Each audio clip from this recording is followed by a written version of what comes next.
पिछली कक्षाओं में हम लोगों ने अभी तक इस पाठ के 10 अनुच्छेदों का अध्ययन, 10 पैराग्राफों का अध्ययन कर लिया है। अब हम लोग आज 11वें अनुच्छेद का अध्ययन प्रारंभ करेंगे। प्रिय विद्यार्थियों, आप अपनी अपनी पाठ्य पुस्तक लेकर के बैठ जाएं और 11वें अनुच्छेद को ध्यान से देखें। प्रत्येक शब्द का किस प्रकार से उच्चारण किया जा रहा है इसको ध्यान दें और कक्षा की समाप्ति के बाद आप सभी घर पर इस पाठ का, संपूर्ण पाठ का संस्कृत वाचन करने का अभ्यास करें। तो आइए देखते हैं कि चतुर्थ पाठ विश्व कवि रवींद्र का 11वां अनुच्छेद क्या है। द्व्यधिक त्रिंशद अधिकैकोनविंशे शततमे ईस्वीयाब्दे महात्मा गांधी पुणे कारागारे अवरुद्ध आसीत्। ब्रिटिश शासकाः अनुसूचित जातीयानां सवर्ण हिंदू जातिभ्यः पृथक निर्वाचनाय प्रयत्नशीलाः आसन्। यस्य स्पष्टमुद्देश्यं हिंदू जातीयानां परस्परं विभाजनम् आसीत्। बहुविरोधे कृतेपि ब्रिटिश शासकाः शातिं न लेभिरे विभाजयितुं च प्रयत्नमाना एव आसन्। तदा महात्मा गांधी हिंदू जातिष्वैक्यं स्थापयितुं कारागारे आमरणम् अनशनं प्रारभत। गुरुदेवस्य रवीन्द्रनाथस्य चानुमोदनमैच्छत्। यतश्च महात्मा गांधी गुरुदेवस्य रवीन्द्रस्य केवलम् आदरमेव नाकरोत्, अपितु यथा कालं समीचीनं सम्मत्तेर् मुखमपि ईक्षते स्म। महात्मा एनं कवीन्द्रं रवीन्द्रं गुरुं मन्यत्। रवीन्द्रनाथ तंत्री पत्रे भारतस्य एकताय सामाजिक अखंडताय च अमूल्य जीवनस्य बलिदानं सर्वथा समीचीनं। परं जनाः दारुणायाः विपत्तेः गान्धिनः जीवनम् अभिरक्षेयुः इति लिखित्वा प्रत्युदतरत्।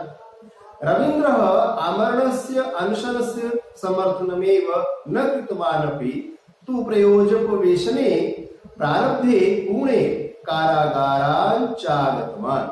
विद्यार्थियों, इस गद्यांश का प्रसंग इस प्रकार से है कि गांधी की प्रस्तुत गद्यांश में यह दिखाया गया है कि गांधी जी किस प्रकार से रविंद्रनाथ को अपना गुरु मानते थे और किसी भी महत्वपूर्ण कार्य के लिए उनकी सम्मति, उनके विचार जानने के लिए उनकी ओर देखते रहते थे। तो आइए हम लोग इसका हिंदी अनुवाद देखते हैं। द्व्यधिक अर्थात दो अधिक, त्रिंशद अधिक अर्थात 30 अधिक, तो 2 अधिक और 30 अधिक किसमें कहते हैं? एकोनविंशे, एक ऊन विंशे, एक अर्थात एक, ऊन अर्थात कम, विंशे माने 20 अर्थात 20 में एक कम, तो 20 में एक कम यानी 19 और आगे शत, तो 1900, एकोनविंशे शत 1900 और 1900 में क्या है? शुरुआत में द्व्यधिक त्रिंशद अधिक, 2 अधिक और 30 अधिक, तो 30 और 2 32, 32 अधिक किसमें? एकोनविंशे शत में। एकोनविंशे शत यानी 1900 में 32 अधिक यानी 1932। फिर शत में जुड़ा हुआ है तमे।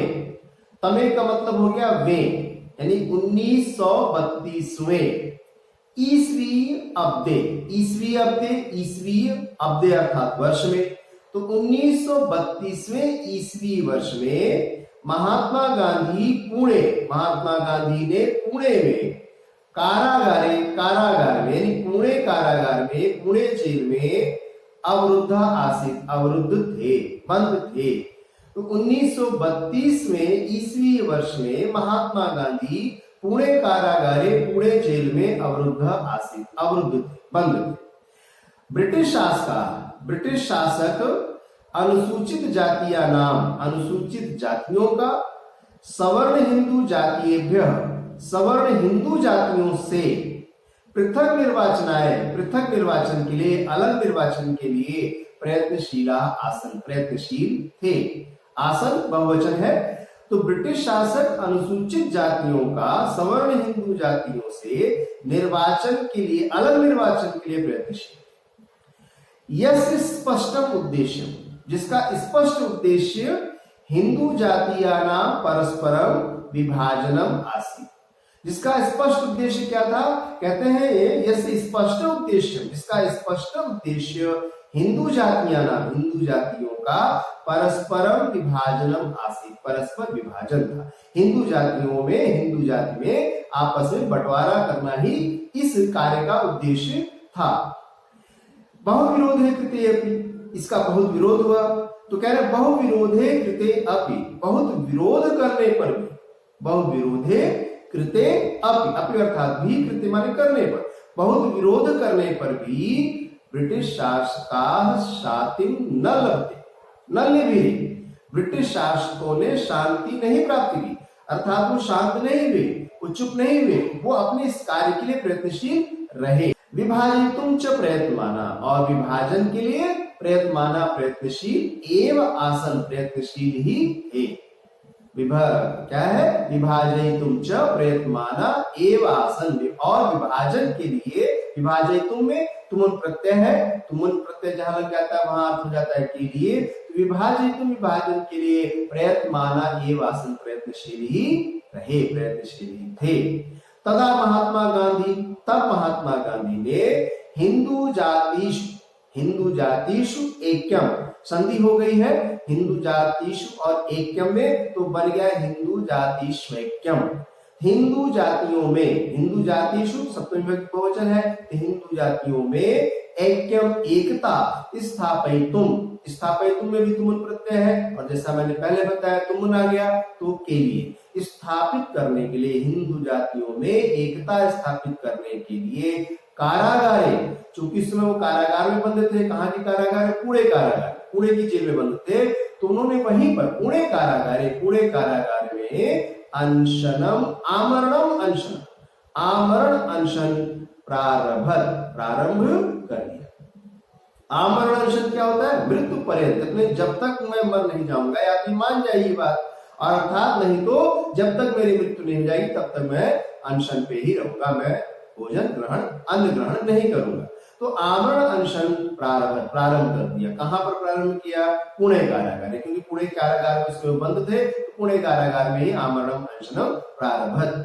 गुरुदेव से रविंद्रनाथ से अनुमोदनम ऐच्छत्, और गुरु रविंद्रनाथ, गुरुदेव रविंद्रनाथ के अनुमोदन की इच्छा की, यानी ये इच्छा प्रकट की कि गुरुदेव रविंद्रनाथ मेरे इस आमरण अनशन को अनुमोदित करे, यानी मैं यह आमरण अनशन जो करने जा रहा हूं ये सही है या गलत, इस पर अपनी सम्मति दे, अपनी राय दे। यदि वह सही कहते हैं तो मैं इस आमरण अनशन को जारी रखूंगा या प्रारंभ करूंगा।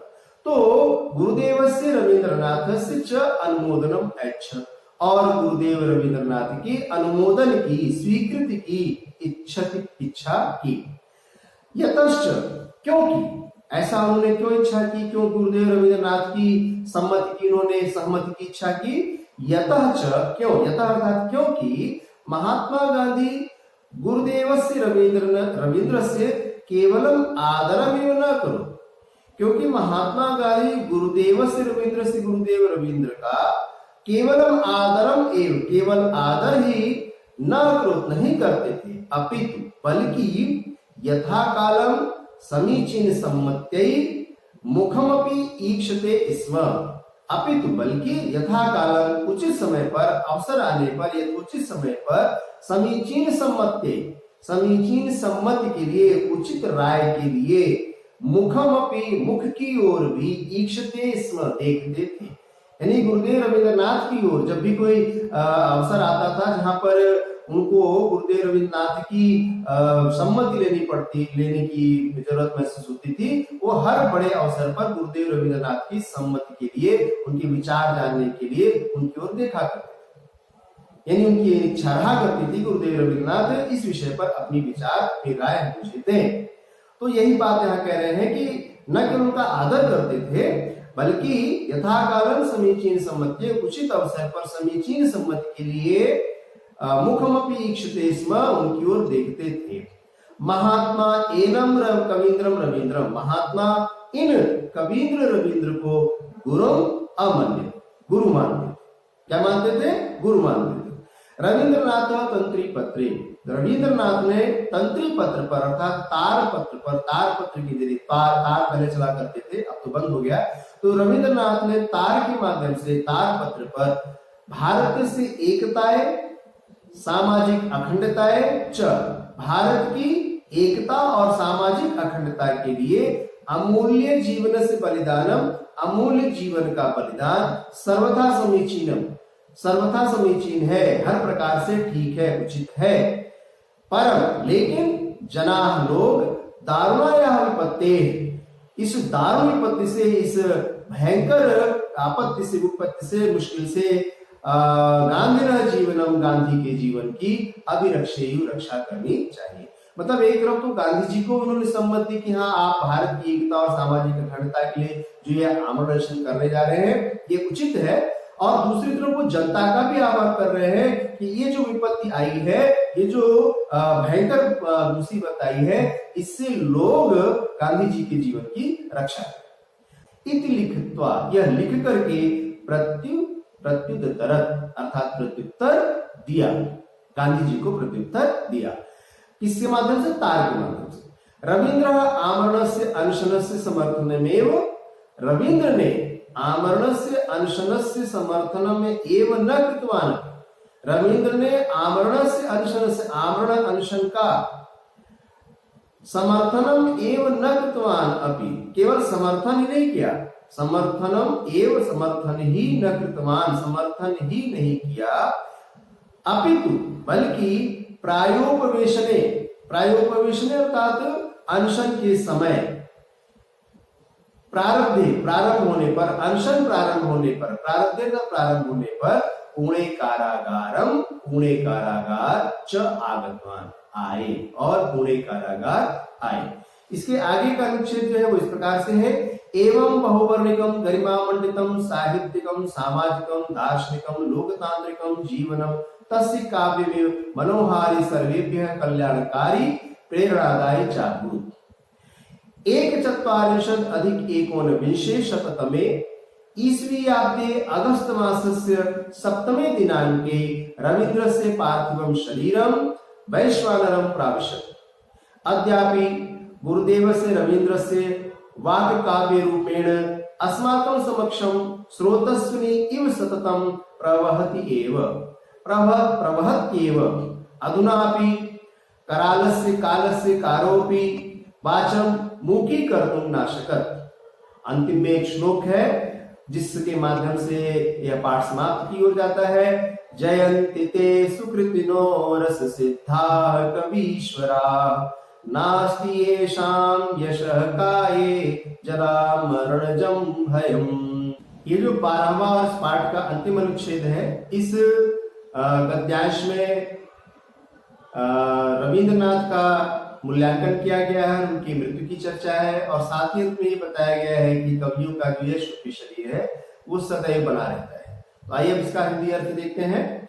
एवं बहुवर्णिकम, इस प्रकार से बहुरंगी, गरिमा मंडितम, गरिमा मंडित, गरिमा से युक्त, साहित्यिकम, साहित्यिक, सामाजिकम, सामाजिक, दार्शनिकम, दार्शनिक, लोकतांत्रिकम, जीवनम, लोकतांत्रिक जीवन, तस्य काव्यम इव, तस्य उनके अर्थात रविंद्रनाथ के काव्यम इव काव्य के समान, मनोहारी, मनोहारी, सर्वेभ्यः कल्याणकारी, सबके लिए कल्याणकारी, प्रेरणादायी च अभूत, और प्रेरणादायी था।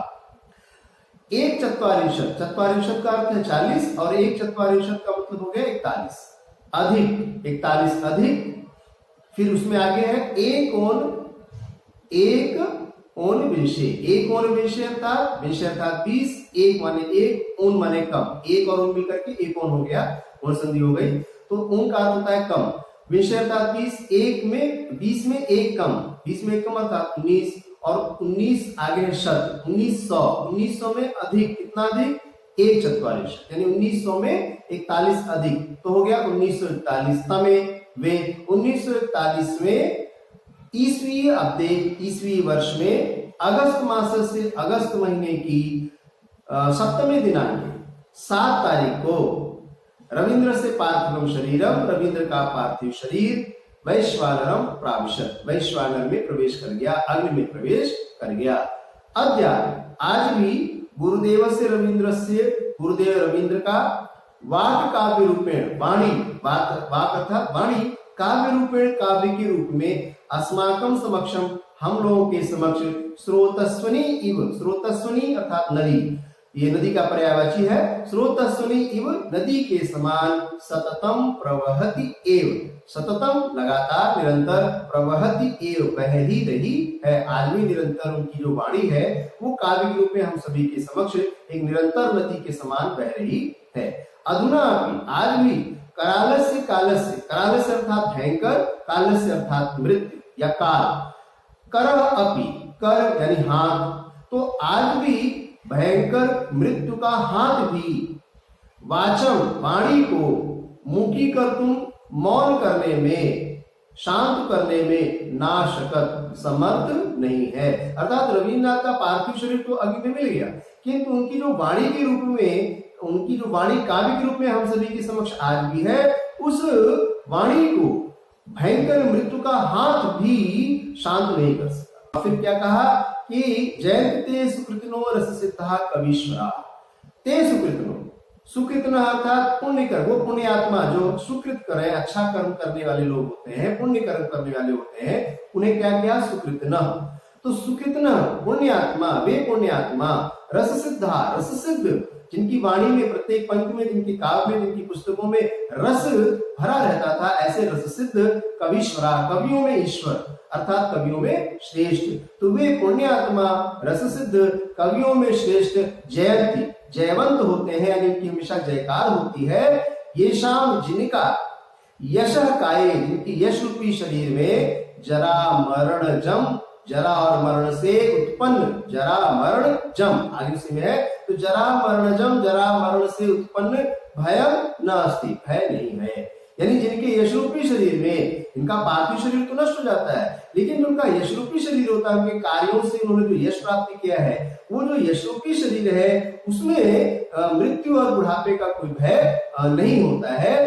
तो इसीलिए उन लोगों की हमेशा जयकार होती रहती है। तो प्रिय विद्यार्थी, इस प्रकार से इस पाठ का समापन हुआ और इस पाठ का सारांश, पूरा पाठ पढ़ने के बाद, प्रत्येक अनुच्छेद का हिंदी अर्थ जानने के बाद हम लोगों को इस पाठ का सारांश परीक्षा में लिखने में सहजता होगी। और यदि किसी भी पैराग्राफ का अनुवाद करने को आता है तो आपको उसको संदर्भ सहित हिंदी में उसका अनुवाद करना होगा। इस प्रकार से हम लोग आज इस पाठ को समाप्त करते हैं। अगली कक्षा में जो मिलेंगे तब तक के लिए शुभमस्तु।